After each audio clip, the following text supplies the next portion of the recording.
بسم اللہ الرحمن الرحیم۔ السلام علیکم رحمۃ اللہ وبرکاتہ۔ اللہ کی رحمتیں اور برکتیں نازل ہوں ہم سب پر۔ محترم ناظرین، آج میں آپ کے سامنے نواسۂ رسول صلی اللہ علیہ وآلہ وسلم امام حسین رضی اللہ تعالیٰ عنہ کا ذکر خیر کروں گی، جس میں ان کی ولادت کے ساتھ ساتھ ان کی کرامتوں کا ذکر بھی ہوگا۔ مختصر واقعہ کربلا، نیز گستاخان امام حسین کا عبرت ناک انجام، اور آپ رضی اللہ تعالیٰ عنہ کی شہادت کے بعد کے واقعات، شہادت کے بعد صادر ہونے والی کرامات بھی آپ کے گوش گزار کرنے کی سعادت حاصل کروں گی۔ اس کے بعد یزید اور اس کے برے کردار کے ساتھ ساتھ اس بدبخت کی عبرت ناک موت کا ذکر کروں گی۔ ویڈیو کو اسکپ کیے بغیر اینڈ تک ضرور دیکھیے۔ چینل پہ نئے ہیں تو چینل کو سبسکرائب کر دیجیے۔ حضرت امام حسین رضی اللہ تعالیٰ عنہ جب مدینہ منورہ سے مکہ مکرمہ کی طرف روانہ ہوئے تو راستے میں حضرت سیدنا ابن مطیع سے ملاقات ہوئی۔ انہوں نے عرض کی، میرے کنویں میں پانی بہت ہی کم ہے، براہ کرم دعائے برکت سے نواز دیجیے۔ امام حسین رضی اللہ تعالیٰ عنہ نے اس کنویں کا پانی طلب فرمایا۔ جب پانی کا ڈول حاضر کیا گیا تو آپ رضی اللہ تعالیٰ عنہ نے منہ لگا کر اس میں سے پانی نوش کیا اور کلی کی، پھر ڈول کو واپس کنویں میں ڈال دیا تو کنویں کا پانی کافی بڑھ گیا اور پہلے سے زیادہ میٹھا اور لذیذ ہو گیا۔ امام حسین رضی اللہ تعالیٰ عنہ کی ذات بابرکت سے وقتاً فوقتاً کرامات کا ظہور ہوتا رہتا، حتیٰ کہ امام حسین رضی اللہ تعالیٰ عنہ کی ولادت باسعادت بھی کرامات ہے۔ منقول ہے امام حسین رضی اللہ تعالیٰ عنہ کی مدت حمل 6 ماہ ہے۔ حضرت سیدنا یحییٰ اور امام علی مقام امام حسین رضی اللہ تعالیٰ عنہ کے علاوہ کوئی ایسا بچہ زندہ نہ رہا جس کی مدت حمل 6 ماہ ہو۔ امام حسین رضی اللہ تعالیٰ عنہ کی ولادت 5 شعبان 4 ہجری کو مدینہ منورہ میں ہوئی۔ آپ کی کنیت ابو عبداللہ اور لقب سبت رسول اللہ اور ریحانت رسول ہے۔ حضور اکرم صلی اللہ علیہ وآلہ وسلم نے آپ کا نام حسین اور شبیر رکھا اور آپ کو بھی جنتی نوجوانوں کا سردار اور اپنا فرزند فرمایا۔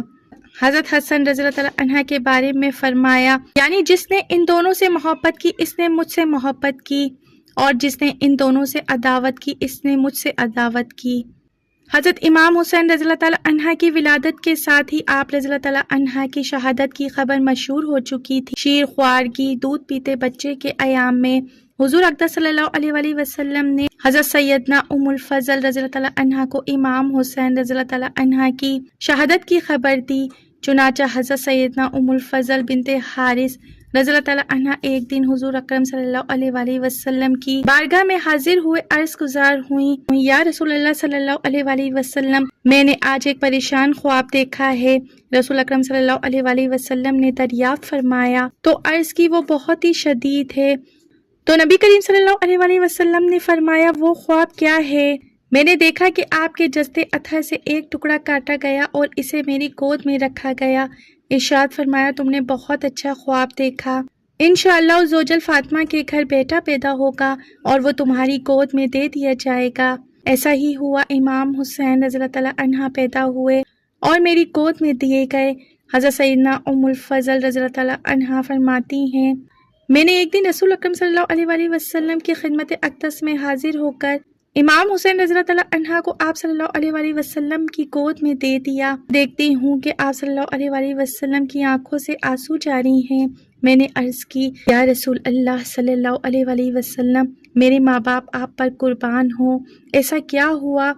آپ نے فرمایا، ابھی جبریل امین میرے پاس آئے اور انہوں نے مجھے یہ خبر دی ہے کہ میری امت میرے اس فرزند کو قتل کرے گی۔ میں نے کہا، کیا اس کو؟ فرمایا، ہاں، اور میرے پاس اس جگہ جہاں یہ شہید ہوگا وہاں کی سرخ مٹی بھی لائے۔ حضور اکرم صلی اللہ علیہ وآلہ وسلم کی آنکھوں سے آنسو موتی کی طرح برس رہے تھے۔ اس خبر نے تمام صحابہ جانثار اہل بیت کے دل ہلا دیے۔ اس درد کی لذت حضرت علی سیدنا مرتضیٰ کے دل سے پوچھئے۔ حضرت علی مرتضیٰ رضی اللہ تعالیٰ عنہ نے اپنے پیارے بیٹے کو خاک کربلا میں لوٹنے اور دم توڑنے کے لیے سینے سے لگا کر پالا۔ کوفیوں نے جس بے مروتی اور بے دینی کا مظاہرہ کیا، تاریخ میں اس کی مثال نہیں ملتی۔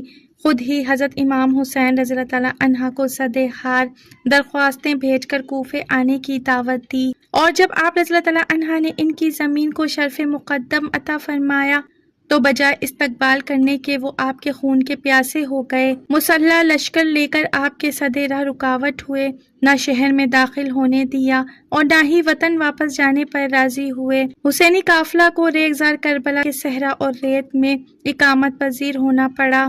دل میں کینہ رکھنے والوں نے فرات کا آب رواں جاری پانی خاندان رسالت پر بند کر دیا۔ اہل بیت کے ننھے منھے حقیقی پیاسے ایک ایک قطرے کے لیے تڑپ رہے تھے۔ چھوٹے چھوٹے بچے اور باپردہ بیویاں سب بھوک و پیاس سے بے تاب و ناتواں تھے۔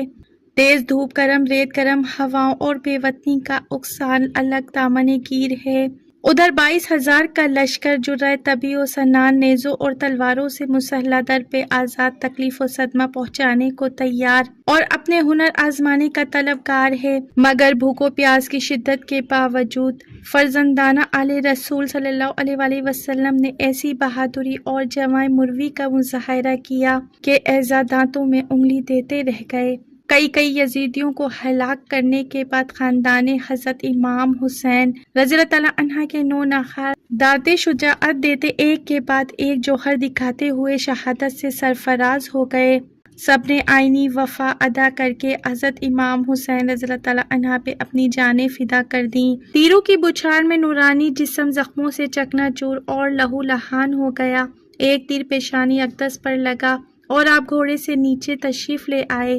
ظالموں نے نیزوں پر رکھ لیا اور آپ شربت شہادت سے سیراب ہو گئے۔ اس مارکہ ظلم و ستم میں اگر بڑے سے بڑا بہادر بھی ہوتا تو اس کے حوصلے پست ہو جاتے اور سر نیاز جھکا دیتا، مگر فرزند رسول صلی اللہ علیہ وآلہ وسلم کو مصائب کا ہجوم اپنی جگہ سے نہ ہٹا سکا۔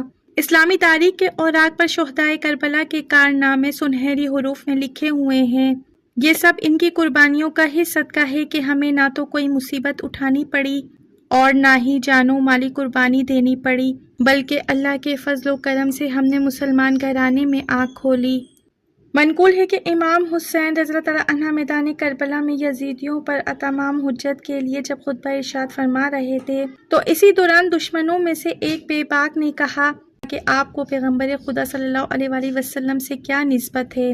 یہ کلمہ امام حسین رضی اللہ تعالیٰ عنہ کے لیے بہت تکلیف دہ تھا۔ امام حسین رضی اللہ تعالیٰ عنہ نے اس کے لیے دعا فرمائی اور عرض کی، یا رب اس بدزبان کو فوری عذاب میں گرفتار کر۔ امام حسین رضی اللہ تعالیٰ عنہ نے یہ دعا فرمائی اور اس کو قضائے حاجت کی ضرورت پیش آئی۔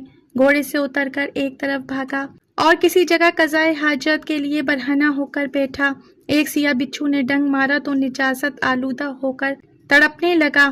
اس رسوائی کے ساتھ تمام لشکر کے سامنے اس ناپاک کی جان نکلی، مگر پھر بھی ان سنگ دلوں اور بے شرموں کو عبرت حاصل نہ ہوئی۔ یزیدی فوج کا ایک سخت دل مزنی شخص امام علی مقام کے سامنے یوں بکنے لگا، دیکھو تو صحیح دریائے فرات کیسے موجیں مار رہا ہے۔ خدا عز و جل کی قسم تمہیں ایک قطرہ بھی پانی کا نہیں ملے گا اور تم یوں ہی پیاسے ہلاک ہو جاؤ گے۔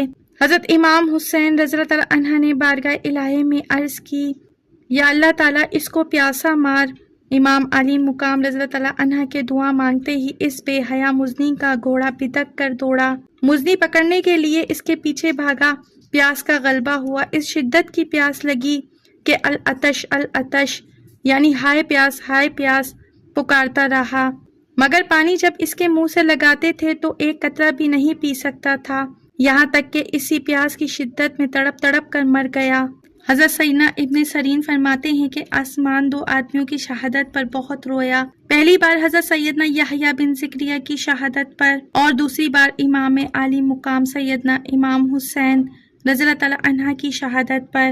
آپ رضی اللہ تعالیٰ عنہ کی شہادت کے بعد 6 ماہ تک آسمان پر سرخی چھائی رہی اور جب بھی آسمان کی طرف نگاہ جاتی تو یوں محسوس ہوتا جیسے آسمان خون آلود ہو۔ اس دن آسمان پر سیاہی چھائی رہی اور دن میں تارے نظر آنے لگے اور رات ریت کی بارش ہونے لگی، اور زمین سے جب کوئی پتھر اٹھایا جاتا تو اس کے نیچے سے خون نکلتا۔ اللہ کی ذات سے ان کی زندگی میں تو کرامات کا صدور ہوتا ہی ہے۔ بعض اوقات ان کے وصال کے بعد بھی اللہ عز و جل ان کی عقیدت و محبت کو لوگوں کے دلوں میں بسانے کے لیے ایسے خلافت عادت کام ظاہر کرتا ہے کہ عقل انسانی دنگ رہ جاتی ہے۔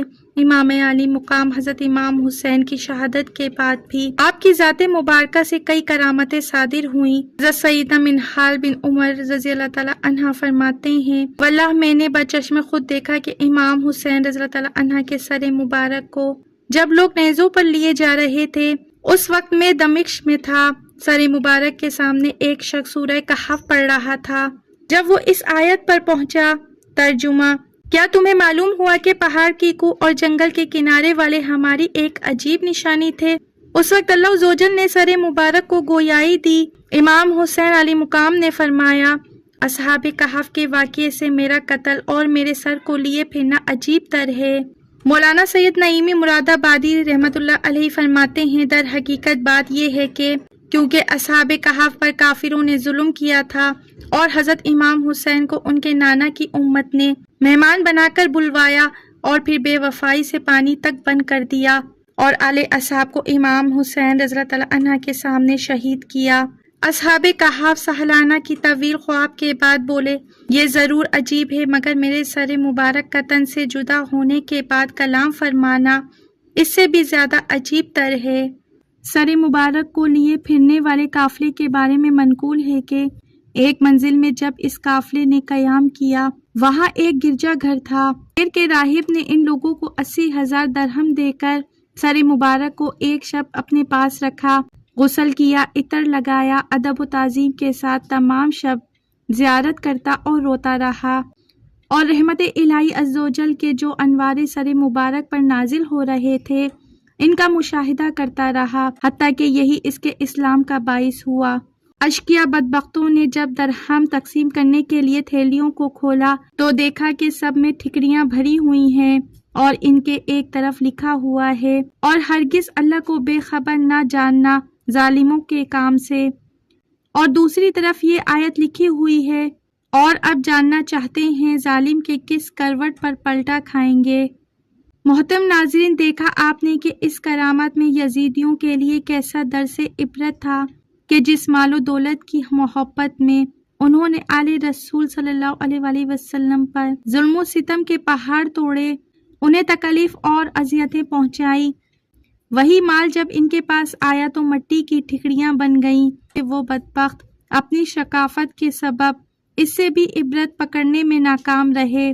عبید اللہ ابن زیاد یزید کی طرف سے کوفے کا والی گورنر تھا۔ اسی بدنہاد بذات کمینے کے حکم سے حضرت امام حسین رضی اللہ تعالیٰ عنہ اور آپ کے اہل بیت کو یہ تمام اعزاء پہنچائی گئیں۔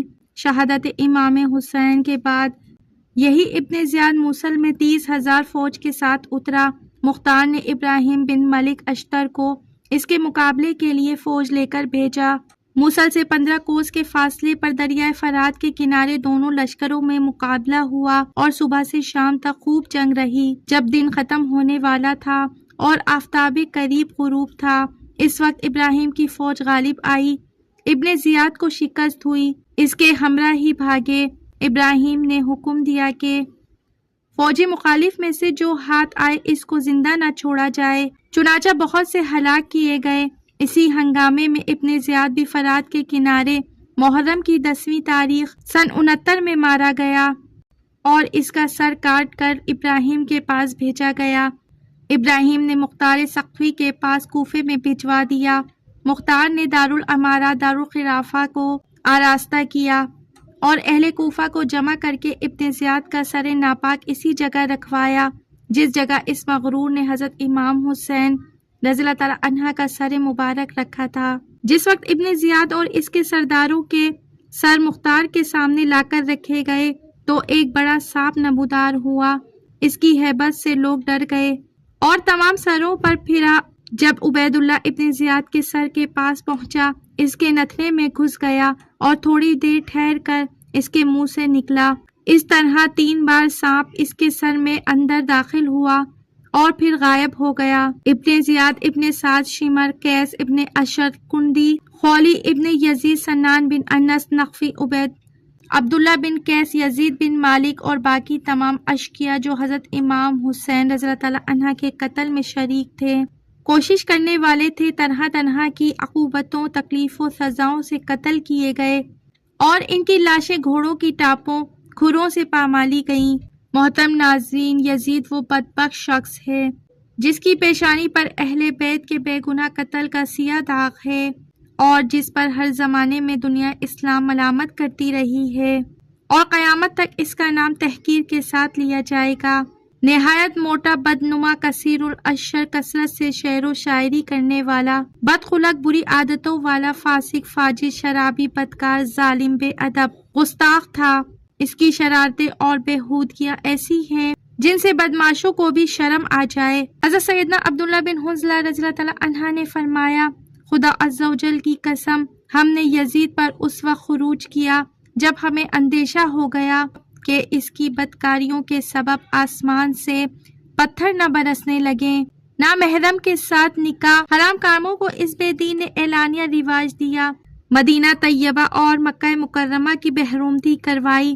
حضرت ابو درداء رضی اللہ تعالیٰ عنہ سے روایت ہے کہ رسول اللہ صلی اللہ علیہ وآلہ وسلم نے فرمایا، میری سنت کا پہلا بدلنے والا بنی امیہ کا ایک شخص ہوگا جس کا نام یزید ہوگا۔ سن 59 میں حضرت ابو ہریرہ رضی اللہ تعالیٰ عنہ نے دعا کی، یا رب عز و جل، میں تجھ سے پناہ مانگتا ہوں سن 60 کے آغاز اور لڑکوں کی حکومت سے۔ اس دعا سے معلوم ہوتا ہے کہ حضرت سیدنا ابو ہریرہ رضی اللہ تعالیٰ عنہ جو حامل اسرار تھے، انہیں معلوم تھا کہ سن 60 کا آغاز لڑکوں کی حکومت اور فتنوں کا وقت ہے۔ ان کی یہ دعا قبول ہوئی اور انہوں نے سن 59 میں بامقام مدینہ طیبہ رحلت فرمائی۔ حضرت سیدنا حسن بصری رضی اللہ تعالیٰ عنہ سے روایت ہے کہ دنیا کی محبت ہر برائی کی جڑ ہے۔ یزید پلید کا دل چونکہ دنیا ناپائیدار کی محبت سے سرشار تھا، اس لیے وہ شہرت و اقتدار کی ہوس میں گرفتار ہو گیا۔ اپنے انجام سے غافل ہو کر اس نے حضرت امام حسین علیہ السلام اور آپ کے رفقا خون ناحق سے اپنے ہاتھوں کو رنگ لیا۔ اس نے کربلا میں ظلم و ستم کی آندھیاں چلائیں۔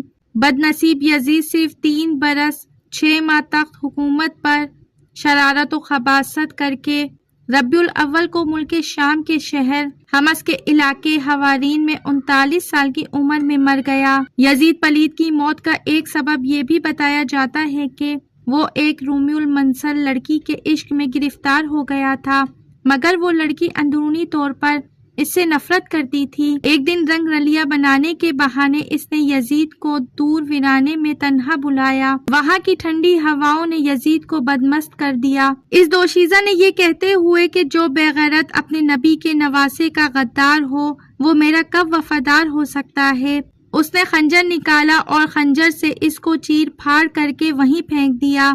اس کی لاش چیل کووں کی دعوت میں رہی۔ بالآخر ڈھونڈتے ہوئے اس کے نوکر چاکر وہاں پہنچے اور گھڑا کھود کر اس کی سڑی ہوئی لاش کو وہیں دفن کر دیا۔